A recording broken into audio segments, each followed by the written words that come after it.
No, no sé, no he encontrado. Ya, Ah, ya. y luego van Sigo todavía con el problema de mis diapositivas. porque uno va viendo la necesidad que hay de acercarse a Dios. No, yo sí creo, porque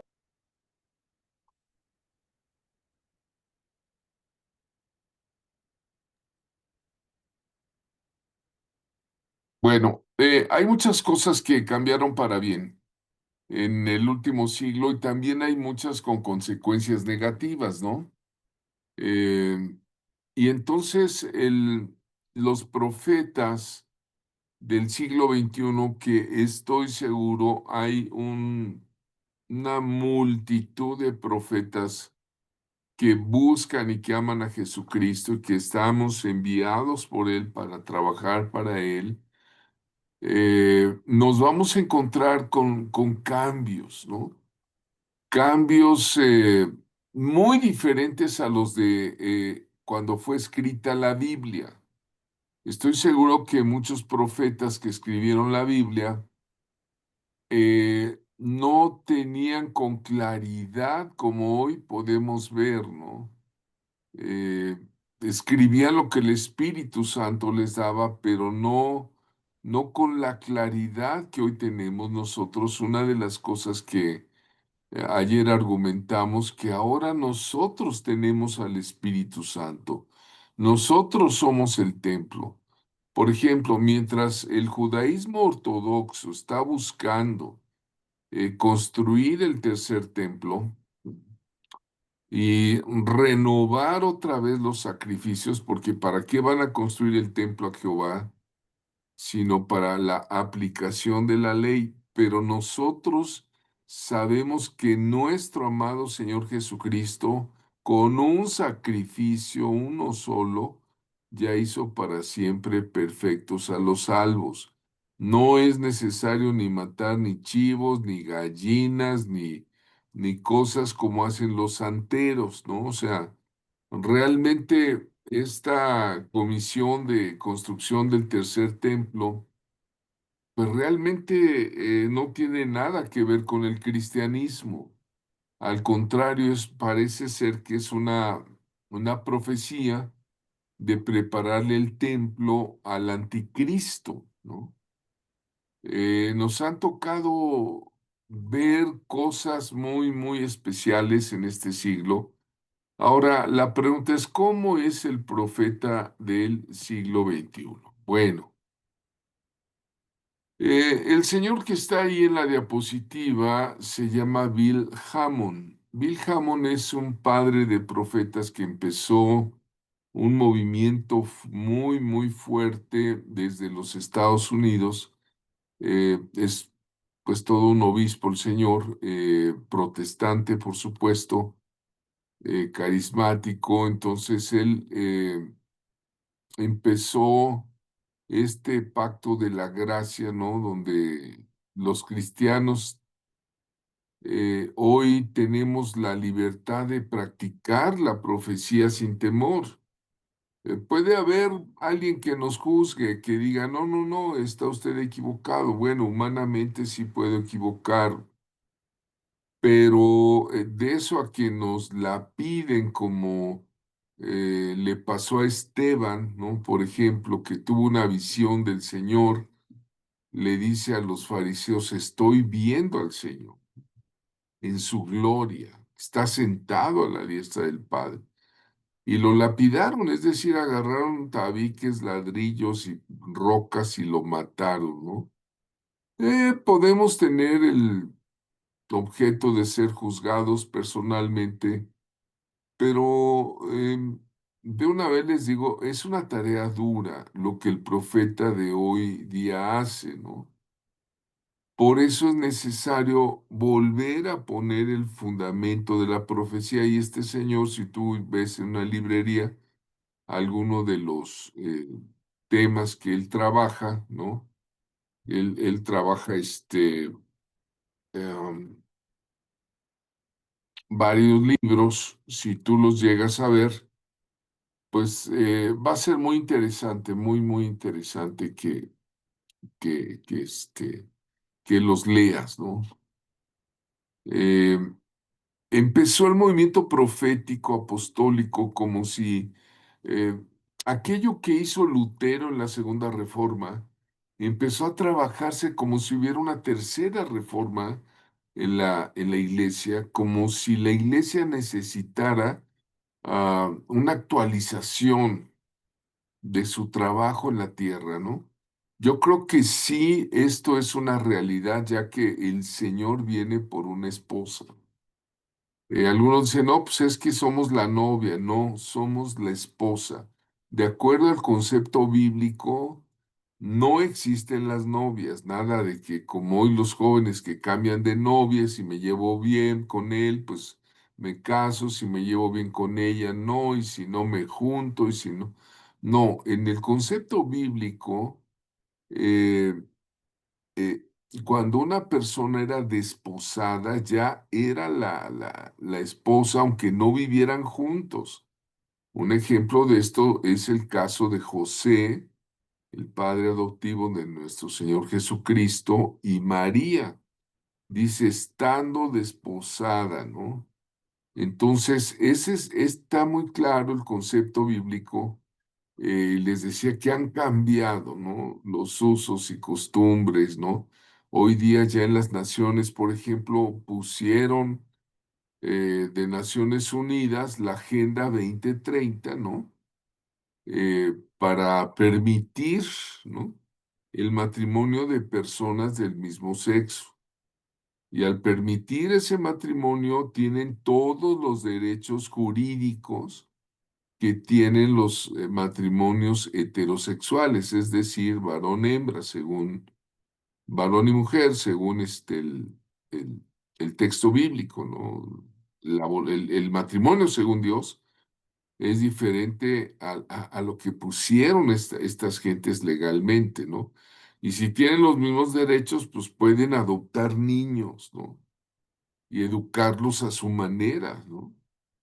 Y entonces aquí hay un rompimiento de valores, un rompimiento de principios con el cual pues nosotros luchamos, ¿no? Les decimos, eso no está bien, están mal. Eso va a acarrear juicio a esas familias. No es la voluntad de Dios. No es la voluntad de Dios que haya sodomitas, ¿no? Sí, Dios puso ese ejemplo a los sodomitas, ¿no? Y no, pero es que Dios ama a todas las personas, sí, pero no ama el pecado. Entonces surgieron las iglesias inclusivas, ¿no? Las que tienen, por ejemplo, algunas ya están en Europa, en Estados Unidos, con pastores transexuales, ¿no? Entonces tú dices, bueno, ¿qué está pasando? El mundo está loco, ¿no? Y cuando un profeta se levanta y les dice, no, está bien, el Señor no quiere eso. Entonces, bueno, bien, puede sufrir los señalamientos, juzgados, ¿no? Y entonces aquí otra vez es necesario volver a poner el fundamento de la profecía, ¿no? El profeta del siglo XXI sigue combatiendo contra Satanás el diablo, ¿no? Por el simple hecho de que somos siervos de Jesucristo, que ni tan simple el hecho, eh, nos muestra la historia, ¿no? Cómo Satanás astutamente fue sacando la convicción de la profecía, del apostolado, fue sacando el ministerio profético. Si ustedes leen a los profetas del Antiguo Testamento, todos eran, bueno, todos, el 99% eran unas personas que denunciaban socialmente lo que estaba pasando, ¿no? Entonces, Satanás astutamente fue sacando la convicción de la profecía y el ministerio profético de la iglesia, ¿no? Y nosotros tenemos que reconocer toda la iglesia contemporánea que nos metimos en nuestros cuatro muros y que no hemos hecho los cambios sociales, eh, políticos, educativos, que Dios quiere para que los reinos de este mundo queden bajo Jesucristo, Rey de Reyes, ¿no? Hubo una etapa oscurantista, siempre la ha habido desde tiempos antiguos. Por ejemplo, ahí en la diapositiva está el becerro de oro, Baal, donde metían a un hombre, ¿verdad? Y ahí hacían sacrificios humanos. Creo que me faltó poner los sacrificios humanos de Mesoamérica, ¿no? Pero incluso había grupos dentro del catolicismo romano los dominicos, que se dedicaban. Hay hasta un museo de la tortura por ahí. Una vez llegó aquí a Puebla el Museo de la Tortura y yo me llevé a toda la iglesia, les dije, nos vamos todos el sábado a ver para que vean qué horrible. No podemos olvidar, ¿no? Las torturas, que porque eras cristiano, ¿no? Claro que también torturaban a los judíos, torturaban a los gitanos, ¿no? A los gitanos, mataban a los homosexuales, a veces había cacerías de brujas y las mataban, ¿no? Pero entre ellos se llevaban a muchos creyentes en Jesucristo. Los hacían abjurar, ¿no? Tenían que abjurar, o sea, por ejemplo, en los tiempos de Fernando el Católico, Isabel la Católica, ¿cuántos judíos sacaron de España? Eh, España tuvo una ocupación musulmana de 8 siglos. ¿Sabes cuántos son 8 siglos? 800 años. Y hubo una influencia cultural impresionante. En 800 años, pues son por lo menos 5 generaciones. Hubo una influencia tremenda de musulmanes y de judíos, porque también los judíos salieron en esa diáspora en el año 70, cuando el emperador Tito destruye Jerusalén. Hay narraciones de un historiador, Flavio Josefo, que dicen que pasaron el arado sobre la ciudad de Jerusalén. O sea, ¿te imaginas? Pasar el arado era demoler piedra sobre piedra, y se cumplió la profecía del Señor Jesucristo en Mateo 24, cuando le responde a sus discípulos: ven, este templo no va a quedar piedra sobre piedra.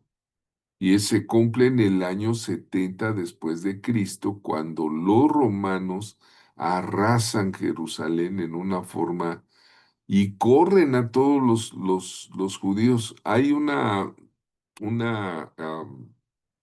colina ahí muy cerca del Mar Muerto que se llama Masada.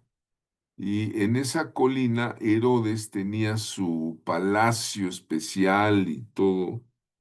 Y entonces los judíos fueron, algún grupo judío fue y tomó la fortaleza de Masada. Pues los romanos eh, eh, mataron, hicieron una masacre horrible, ¿no? Entonces los judíos del año 70 se dispersan, muchos se van a Turquía. Allá hay movimientos que también emigran hacia Europa. Algunos se van hacia el norte de Europa. De ahí salen los judíos askenazi, esos que usan unos gorros así como con piel de oso, ¿no? Y luego otros son los sefaraditas, ¿no? Los que se dejan sus cairelitos acá y que tienen su sombrero negro. Hay diversos tipos de judaísmo. Y los reyes, decía yo, Fernando e Isabel el católico, Isabel la católica, corren a los judíos y los mandan a América, ¿no? Los mandan a muchos, o sea, les quitan las propiedades y los hacen abjurar. ¿Qué era abjurar? Tenían que comer carne de cerdo públicamente, tenían que renunciar a su judaísmo, ¿no? Es como los masones, ¿no? Hoy día, pues, si quiere alguien ser masón, tiene que renunciar al cristianismo y pisar la cruz como uno de sus ritos, ¿no? O sea, eso es abjurar, ¿no? Eh, y entonces, bueno, imagínense a los profetas, pues así los callaron, ¿no? Los callaron con torturas, con... Pero hoy en el siglo XXI ya no pasa eso de que te la piden, ¿no? Ahí está mi hermano Ronnie, el de costarricense. Y los profetas hoy día son fuertemente juzgados por los prejuicios, ¿no? Y la sospecha de que si son falsos, ¿no?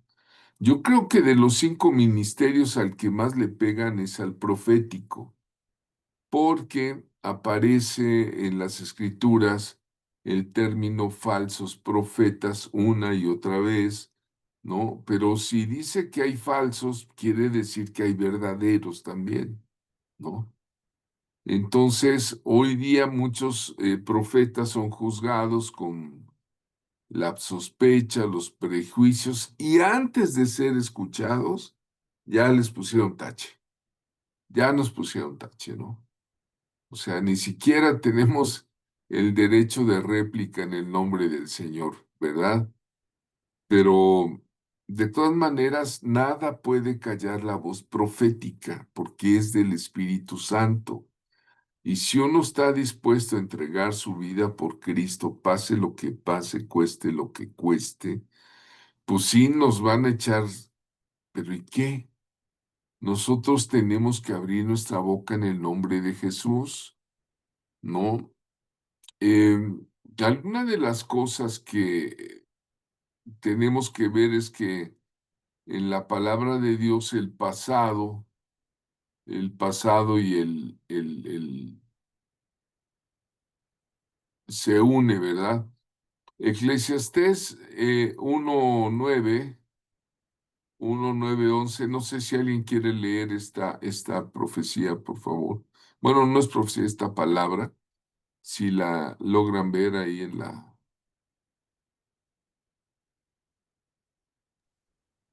Amén. ¿Qué es lo que fue? Lo mismo que será. ¿Qué es lo que ha sido? Lo que ha hecho.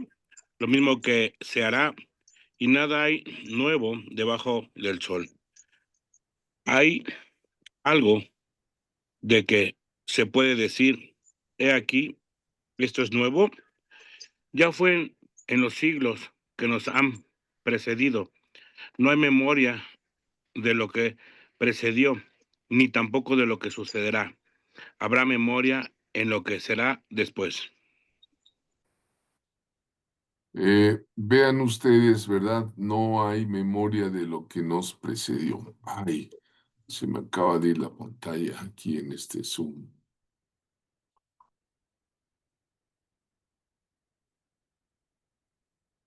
Permítanme otra vez. Se me fue la... A ver.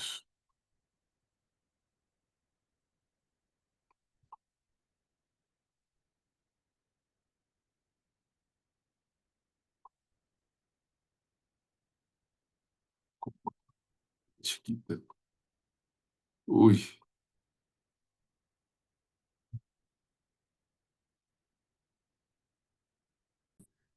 Estamos tratando de ubicar el profetismo ahora en el siglo XXI, ¿no? ¿Qué podemos hacer nosotros? ¿No? ¿Nos quedamos callados? Calladitos se ve más bonito. ¿Está nuestro Dios mudo? No podemos exhortar, instruir en justicia a la propia iglesia, ¿no? ¿Qué es lo que fue? Lo mismo que será. Vean ustedes, ¿no? ¿Qué es lo que ha sido hecho? Lo mismo que será, y no hay nada nuevo debajo del sol. O sea, Jesucristo es el mismo ayer, hoy y por los siglos. No podemos decir que la actividad profética es algo nuevo. Dice, ¿hay algo de que se pueda decir aquí esto es nuevo? Ya fue en los siglos que nos han precedido. ¿Sí? Entonces, amados del Señor, debemos de ubicarnos, como les decía, en un siglo ha habido cambios muy significativos, ¿no?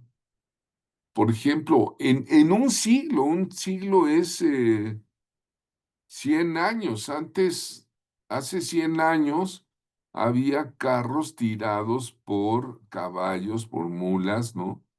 Y hoy día, vean ustedes, la tecnología, pongo esta diapositiva, ¿no? Para que ustedes puedan ver qué cambios ha habido en la medicina, por ejemplo, la aparición de las vacunas. No quiero hablar de las del COVID, pero por ejemplo, de poliomielitis, ¿no? En medicina, la radiología, ¿no? La era espacial llegó, ¿no?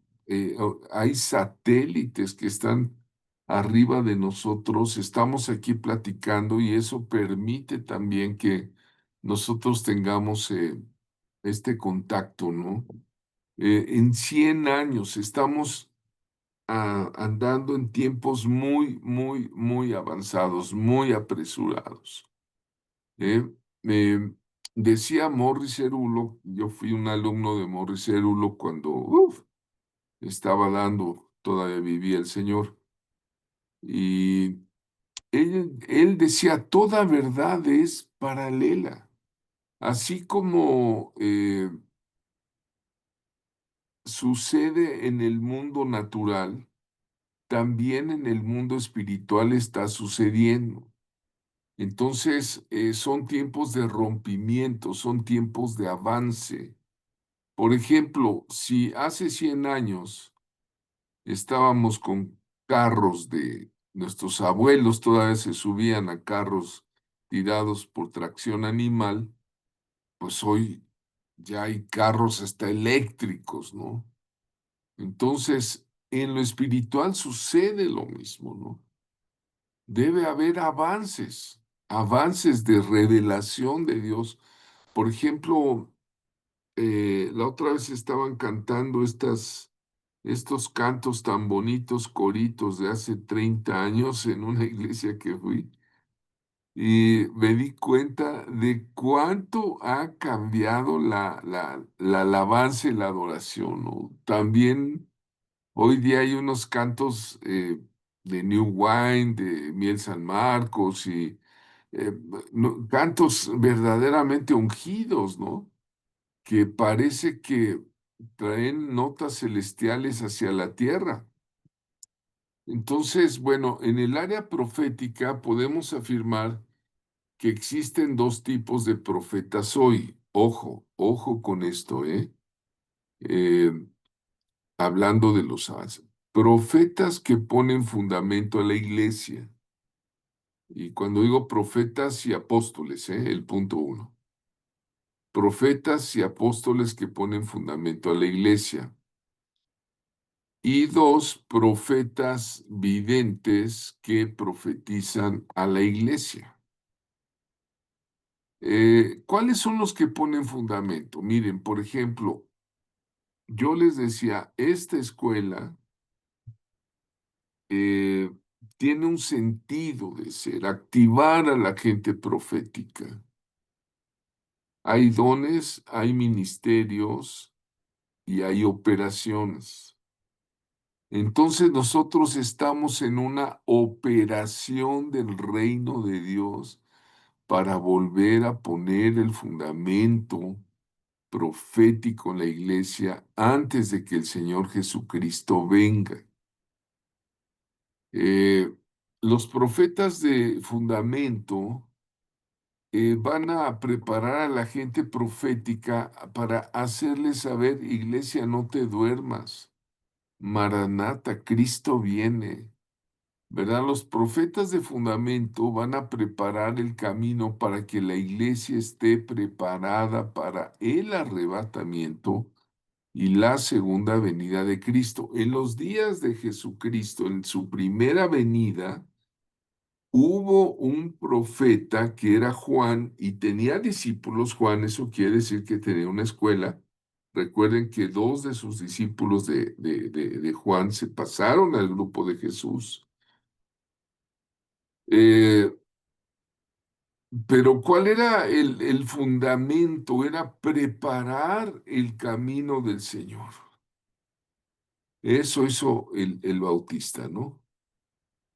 Juan el Inmersor, Juan el Bautista. Entonces, eh, hoy día los profetas de fundamento, todo profeta genuino, te va a dejarse este sentimiento de que debemos estar velando, debemos estar orando, debemos poner aceite en nuestras lámparas, esperando al Señor, porque las señales ya están plenas, ¿no? Completamente plenas, ¿no? En el 2024, bueno, pues que aparecieron las 4 lunas de sangre. Bueno, pues prevenir y decirle, vean el cumplimiento, ¿no? Que ahorita Israel se está quedando solo. Todos los aliados, por ejemplo, Inglaterra era un aliado por siglos de Israel. Y ahorita en Naciones Unidas lo coartan. Acaba de haber una gran reunión de naciones y cuando subió el primer ministro Benjamín Netanyahu al estrado a hablar para decirles que no van a soltar jamás en la vida Jerusalén. El 14 de mayo de 1948 se formó el Estado judío, el Estado como Estado, ¿no? El sionismo, y pasaron muchas cosas, no la religión, sino el Estado. Y entonces, ahorita, lo que está haciendo Naciones Unidas, y son 140 países que dicen, pues partan el país y denle otro estado a Palestina, a Jordania. Eh, Entonces, Benjamín Netanyahu, el primer ministro de Israel, les dijo, no, señores, no es así. Históricamente, Jerusalén es nuestra, ¿no? ¿Y sabes qué pasó? Todo mundo le está dando la espalda a Israel con eso del antisemitismo, las campañas antisemitas que ha habido, que están matando a los niños de Gaza. Sí, sí, yo estoy también horrorizado, pero las gentes de Hamas fueron unos verdaderos criminales que provocaron a guerra a Israel, ¿no? Bueno, entonces el fundamento del profeta hoy día es proclamar que como Cristo viene, arrepentámonos, arrepiéntense y empezar a proveer esa revelación necesaria que la iglesia necesita. Empezar a proveer de entendimiento con las escrituras en la mano, con la palabra rema y el Espíritu Santo, bendito sea, de que las escrituras deben cumplirse antes de que Jesucristo venga. Entonces, ese es el fundamento profético, ¿no? Entonces, los profetas que ponen fundamento en la iglesia, ¿qué dice? Efesios 2:20. Edificados sobre el fundamento de los apóstoles y profetas, siendo la principal piedra del ángulo Jesucristo mismo. ¿Sí? Ahora, nosotros somos definidos en el Nuevo Testamento, usted y yo, como piedras vivas. El discípulo de Jesucristo que se llamó Pedro dijo, ustedes son piedras vivas. Es decir, cada uno de nosotros es el templo de Dios. El Espíritu Santo mora en nosotros y somos los nacidos de nuevo, la iglesia que está edificando en la tierra un movimiento social, económico, político. O sea, la iglesia debe ser una iglesia de reino. Por eso les digo, predicar el reino de Dios. Nada de que, pues yo soy pentecostés y yo soy luterano, yo soy anabaptista y yo soy católico y que... No, no, no, Jesús no vino a poner ninguna de estas iglesias ni sus hijas, las hijas de Babilonia, dicen unos. No, hermano, Él vino a predicar el arrepentimiento y el reino de Dios. Las primeras palabras del Señor cuando Él empezó a predicar es arrepentíos porque el reino de Dios se ha acercado. Entonces el fundamento es este. Estamos en el reino de Dios. Nuestro Dios reina.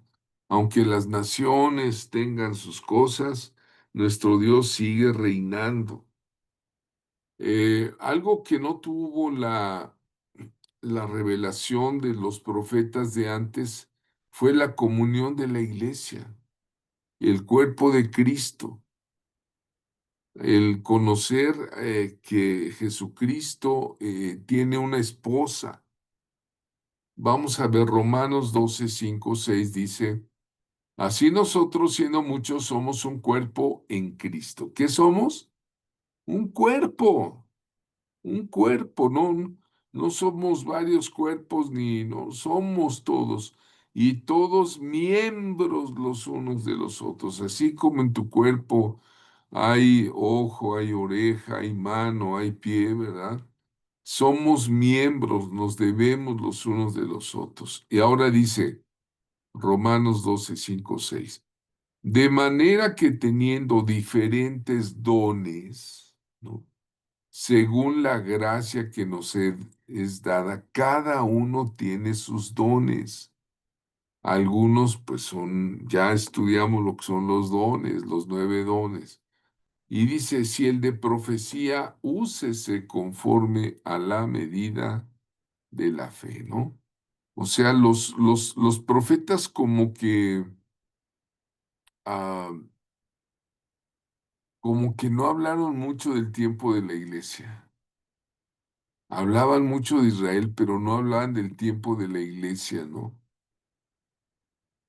Y el diablo sabe que si debilita a la gente profética, a los profetas, que por la gracia divina, investidos con poder de lo alto, si nos debilita el diablo, nos va a poner trampas, nos puede poner el amor a la lana, nos puede poner una mujer, nos puede poner el amor a la fama, ¿no?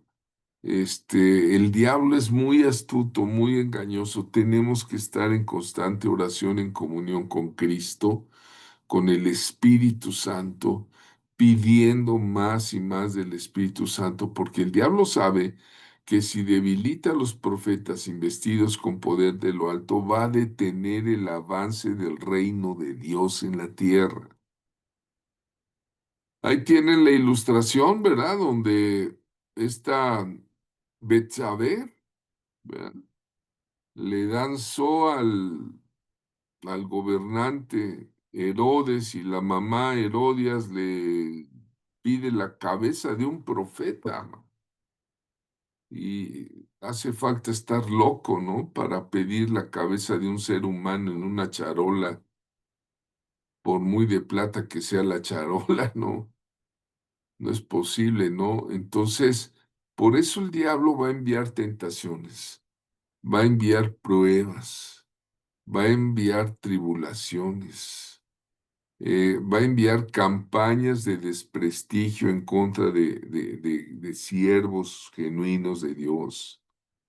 Aunque sí hay unos que dan vergüenza, pero sí hay genuinos.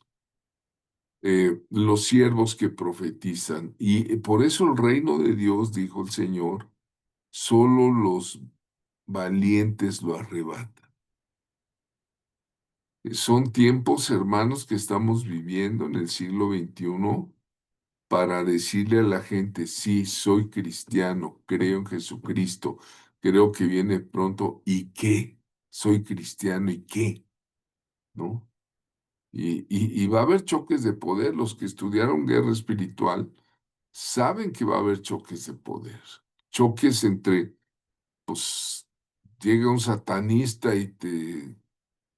o un santero, o un católico fanático, o un testigo de Jehová y te replica, ¿no? Entonces, nosotros debemos estar con el Espíritu Santo dispuestos a defender con sabia mansedumbre nuestra fe, ¿verdad? Porque nos fue dado Jesucristo como Señor y Salvador.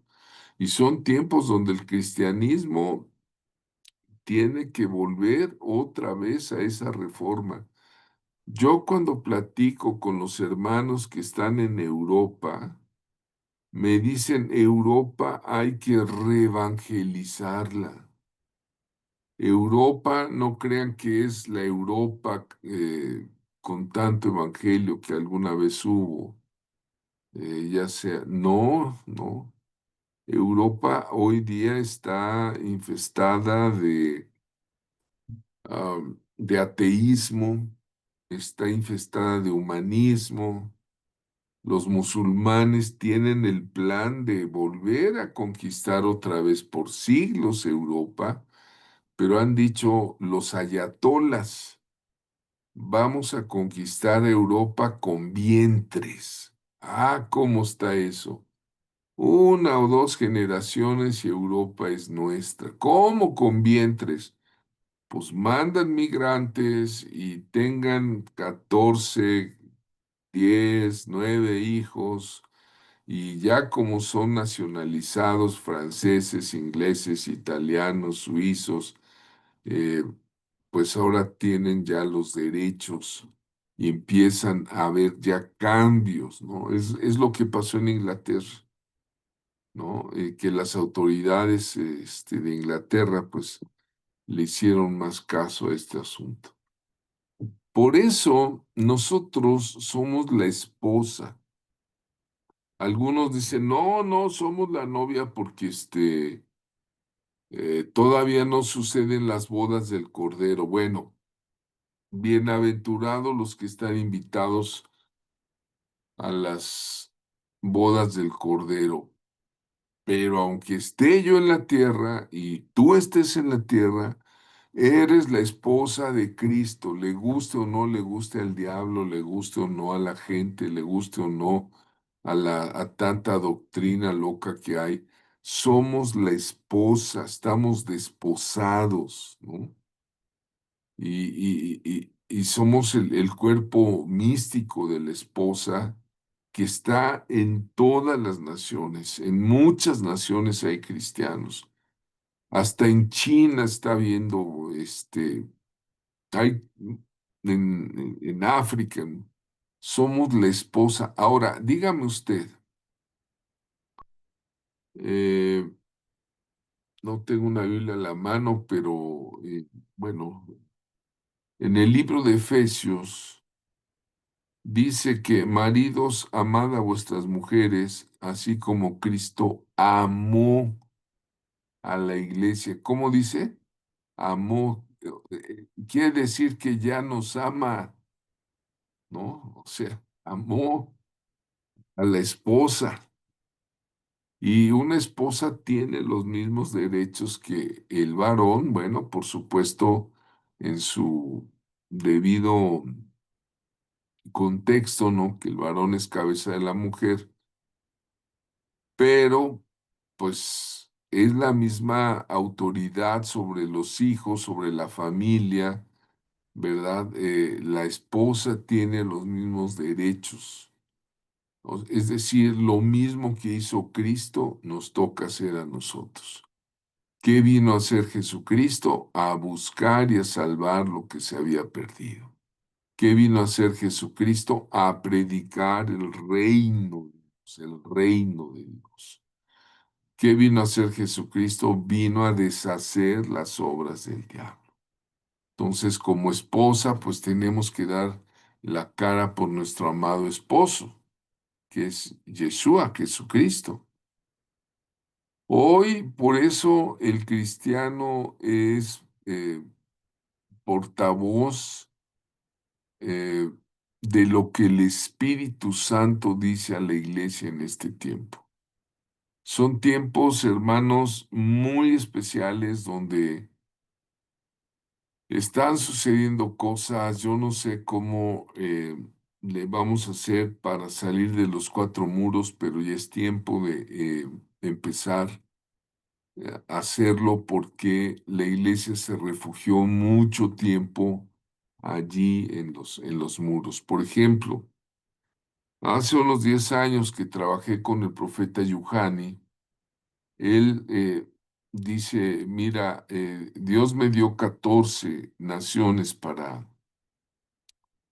hablarles, entre ellas Honduras y El Salvador, pero en ese entonces, por ejemplo, en El Salvador, estoy hablando de hace 10 años, decía, hay unas macroiglesias maravillosas. El himno, decía, por ejemplo, que tú llegas y dices, wow, qué tremenda alabanza, adoración, los panderos, los violines, todo, una oración de fuego y todo, dice, pero ¿sabes qué? Todo pasa dentro de los cuatro muros, ¿eh? Porque no han podido cambiar la sociedad en El Salvador. Dice, El Salvador está lleno de bandas, de maras salvatruchas. Y además está exportando bandas de maras salvatruchas a todas las naciones. Entonces la iglesia se reúne, se mete en sus cuatro paredes y no hace el cambio social que tenga que hacerse, ¿verdad? Hasta que tuvo que venir un tipo como Bukele que mandó a hacer cárceles de alta seguridad y barrió a las bandas porque ya era imposible vivir con seguridad en esa nación, ¿no? Pero el comentario del profeta de hace 10 años era bien cierto. La iglesia nos hemos metido a tener nuestras reuniones y fuera de los muros no somos una influencia. En esto hemos fallado. Gloria a Dios si estamos siendo influencia a nuestros vecinos, a nuestros parientes, sin necesidad de culto. El culto es un lugar, un momento de adoración, un momento para, haz de cuenta, recargar la pila, ¿no? Recargar las pilas con un mensaje, cualquiera que sea la iglesia, mientras amen a Jesucristo, prediquen la Biblia y te amen a ti, es la iglesia correcta, ¿no? Entonces, la iglesia está bien reunirnos, no estoy diciendo que dejemos de reunirnos, jamás diría eso, porque está escrito que no dejemos de congregarnos como algunos tienen por costumbre, y cuánto más que veis que viene el Señor, ¿no? Entonces, ahí, pero vas a recargar la pila el domingo, cuando tengas tu reunión entre semana, pero ¿para qué? Para que cuando vayas ahí a vivir ahí con los que convives, tus vecinos, con tus compañeros de clase, tus compañeros de trabajo, tus alumnos, la trinchera donde Dios te ha puesto, ¿no? Porque todos nosotros tenemos un lugar donde Dios nos ha puesto, pues ser una influencia para hacerles sentir que hay un Salvador, que hay un Dios de amor, que hay un Dios que creó cielos y tierra. Yo no sé cómo la gente profética debe de moverse. Ah, le pregunto al Espíritu Santo cómo debemos de movernos más en la sociedad, ¿no? Miren, por ejemplo, con toda intención puse esta diapositiva, ¿no?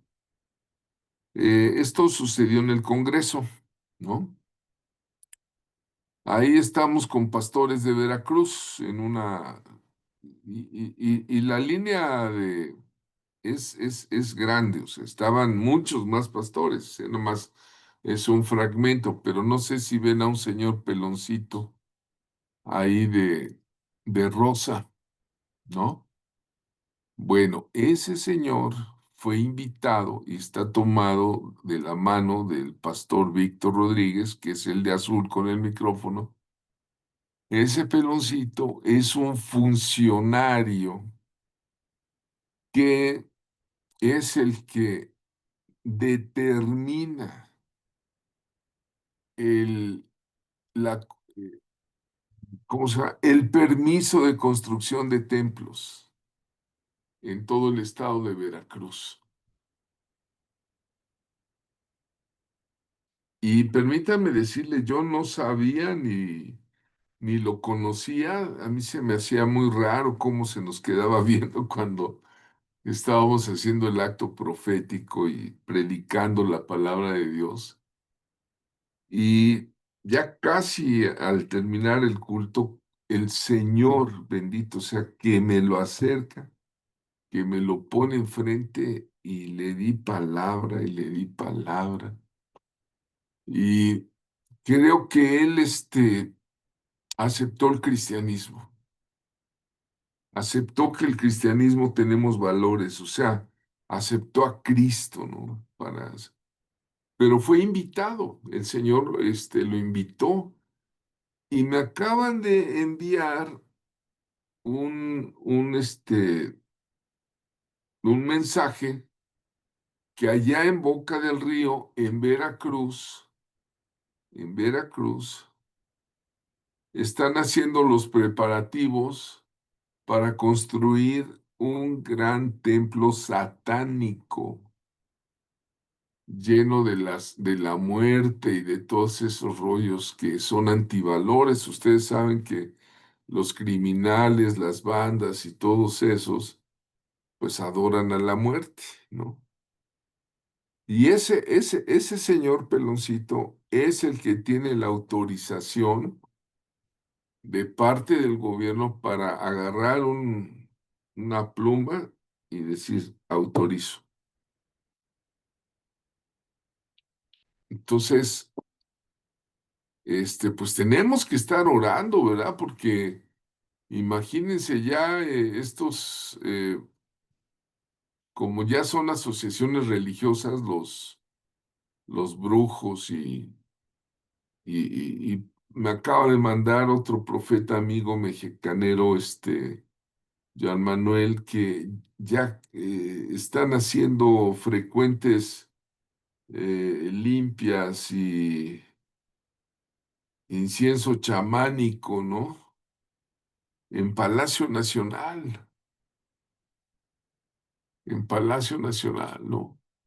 Por eso cuando yo oigo noticias como las de mi hermano José Moisés, que dice, pues nos reunimos 300 chofaristas ahí en el Monumento a la Revolución y tocamos, yo dije, gloria a Dios, todo eso destruye el mover espiritual que está sucediendo en nuestra nación, en México.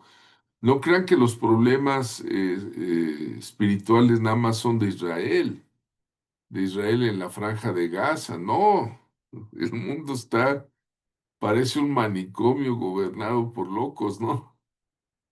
Pero los cristianos tenemos la verdad, Jesús es camino, verdad y vida. Entonces vean ustedes cómo Dios se mueve y ahí el pastor Víctor se agarró a ese señor y lo invitó y lo dijo, vamos a llevarlo. Entonces, hermanos, en sentido profético en el siglo XXI nosotros Tenemos la palabra profética más segura, como dice la segunda de Pedro 1:19, a la cual miras como una antorcha que alumbra el lugar oscuro. O como dice Isaías 60, levántate, resplandece, porque ha nacido tu luz. En las naciones habrá oscuridad, pero la luz de Dios, la luz de Cristo, va a brillar. Así que, hermano, ¿cómo es el profeta en el siglo XXI? Pues alguien que va a tener esa revelación de fundamento y también la visión, ¿verdad? Cosas que ningún ojo ha visto ni ha escuchado, ninguna mente ha concebido, son las que Dios ha preparado para quienes lo aman, ¿verdad? Gloria sea a Dios. Así que pues adelante, hermanos, estemos así como la iglesia primitiva preparándonos para nuevos movimientos que el Espíritu Santo está haciendo. Ya vienen sin duda alguna, ¿verdad? El movimiento más fuerte ahorita es el del reino de Dios, donde ya muchas iglesias están ya viendo la definición de reino de Dios. La definición de reino es un gobierno y un gobierno se establece con principios. ¿Cuáles son nuestros principios? La palabra de Dios, la Biblia. Las leyes. ¿Cuáles son las leyes? Las que Dios dicta en su palabra. El territorio que tenemos como gobierno, ¿cuál es? Toda la tierra y su plenitud, porque la iglesia está dispersa en todos lados. ¿Acaso no dice la Biblia que somos nación santa?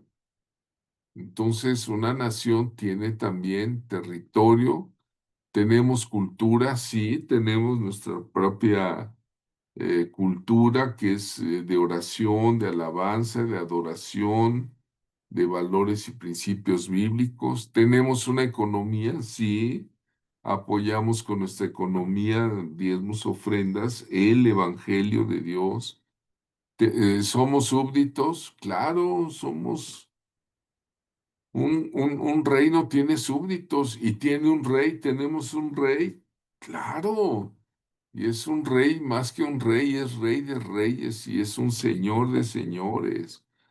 Entonces, el evangelio de verdad, hermanos, hoy día es un camino para valientes, ¿no? Oye, que ¿por qué no fumas? Porque Dios no creó mis pulmones para llenarlos de humo.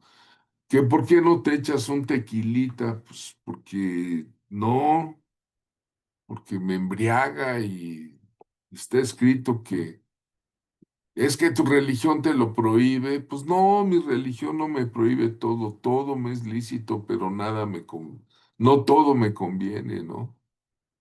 Todo me es lícito, o sea, sí me puedo echar el tequila, pero no me conviene. ¿Por qué? Pues porque no me voy a embriagar.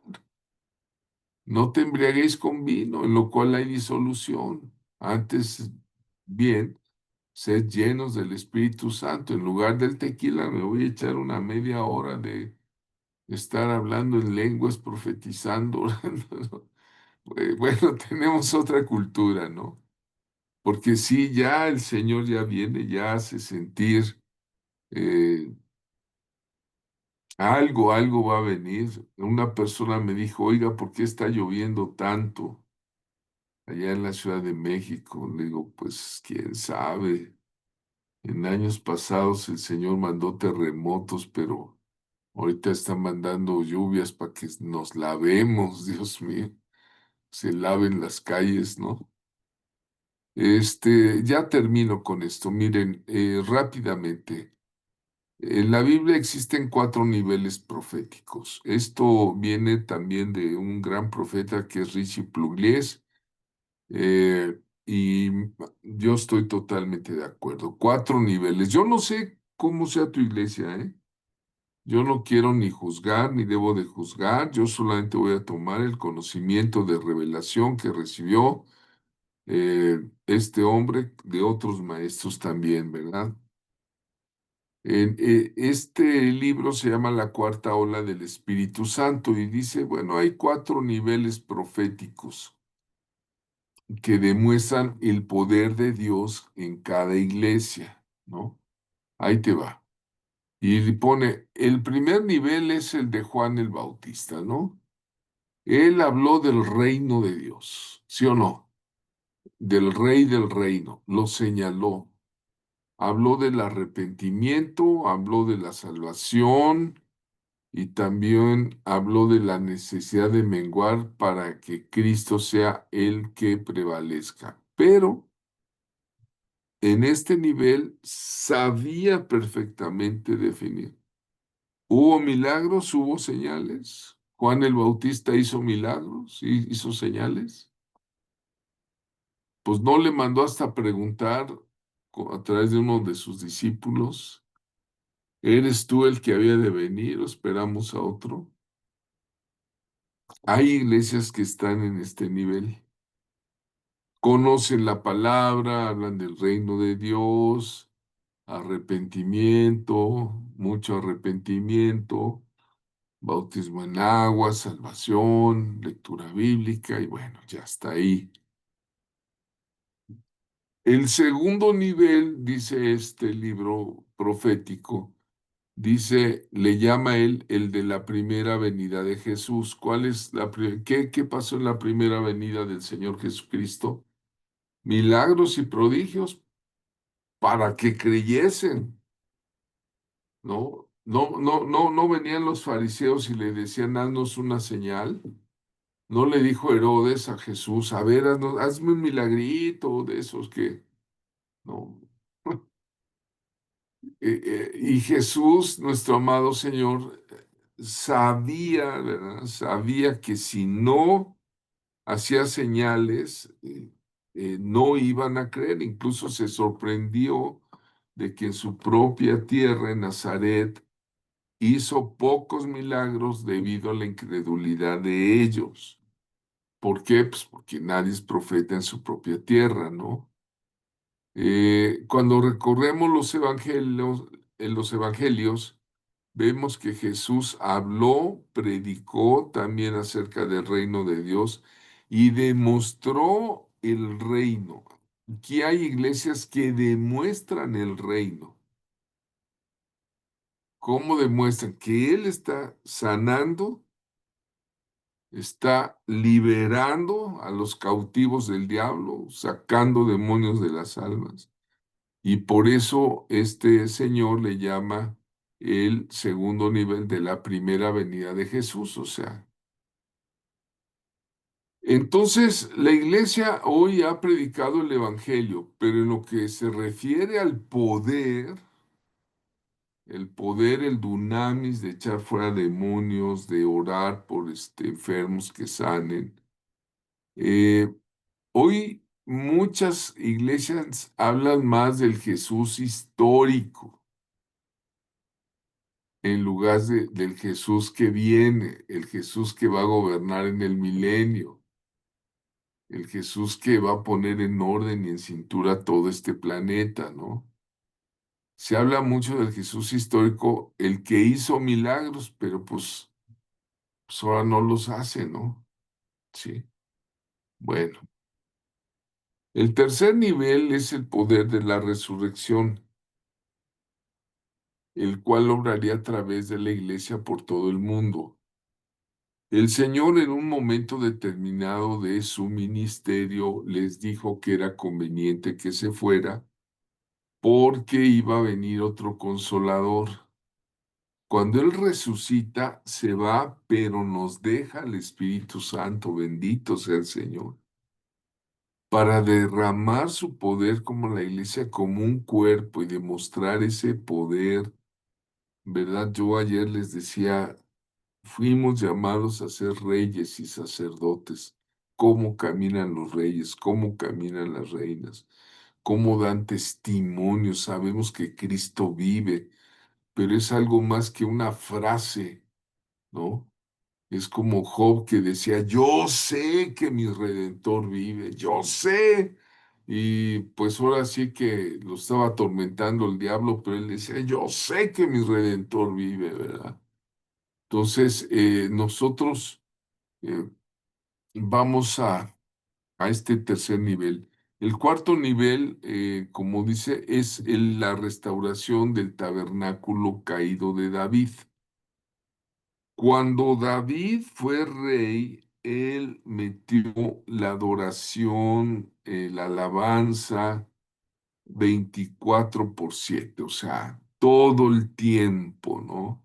La palabra profética tremenda, tenía su equipo de profetas, ¿no? Y es cuando todo ese mover eh, entra al lugar santísimo y en la iglesia se percibe esa Shekinah, ese fuego de Dios, eh, ese fuego que está trabajando en los corazones. Hay conversiones, hay milagros, hay una adoración hermosa, preciosa. Yo creo que nuestros hijos, nuestros nietos merecen que preparemos nosotros, nuestra generación, ese camino que cuando venga el Señor, haya alguien de tu generación que esté esperándolo con todo el corazón. No importa si nosotros pasamos de largo en la vida y ya nos morimos, ¿verdad? Sabemos que tenemos la vida eterna, por supuesto, en el alma, ¿no? El alma es eterna, gloria a Dios, pero, pero yo y tú debemos hacer una decisión. Por causa mía, por cuanto yo creí en Jesucristo, voy a preparar a las nuevas generaciones para que cuando Él venga haya alguien que lo esté esperando con todo su corazón y toda su alma, ¿no? Y México, pues es una nación de Dios que necesita arrepentimiento. Proféticamente, ahí está. Y aquí es a través de la intercesión, hermanos, de declaraciones, de actos proféticos, de tomar la autoridad espiritual para eliminar a los gobernadores tenebrosos, aniquilar la influencia del enemigo, ¿no? Y aquí es donde se toma el dominio sobre toda fuerza del mal, operando en cada ciudad, en cada nación, ¿verdad? En este nivel es el que está llamando el Señor a sus profetas, ¿no? Eh, Ahora que vino una hermana este año, una hermana Pilar Campos de España, vino a pedir perdón a la iglesia mexicana y me encomendaron recibirla. Ella me dio un versículo de Ezequiel 19. Habían estudiado México. ¿Sabías tú que, por ejemplo, Ciudad de México, lo que significa Mexitli en náhuatl, México, significa el ombligo, y me dijo esta española, dice, nosotros estudiamos sobre tu país y ahí en Ezequiel 19 dice que no fue cortado tu ombligo. Y yo vengo en el nombre de Jesús a asear, y si lees todo el capítulo de Ezequiel, híjole, ahí me dan ganas de llorar, pero hasta el final eh, tiene final feliz, el perdón de Dios para México. Entonces, estemos orando por nuestra nación. eh, y bueno, pues yo sé que es un tema muy profundo, ¿no? Y que en una clase pues tratamos de verlo, ¿no? Recuerden que Dios está preparando su casa para la gloria y nos vemos ahora en octubre. Vamos a darle una repasadita al glosario de términos proféticos, ¿vale? Entonces, ya para terminar nuestro curso. Hermanos, pues los bendigo y Y yo tuve algunos problemas aquí con mi compu, ¿verdad? Por ejemplo, ahorita no los veo. Am, no los veo. No sé si ustedes me ven, si estoy ahí o no. Sí lo vemos, pastor. Sí lo vemos. Bueno, déjeme ver. Ahora yo no los veo, yo no veo a nadie. Bueno, vamos a parar esta grabación. Ah, ya los veo. Tuve que parar. No sé qué coordinación hay ahí. Por ejemplo, me salió en la pantalla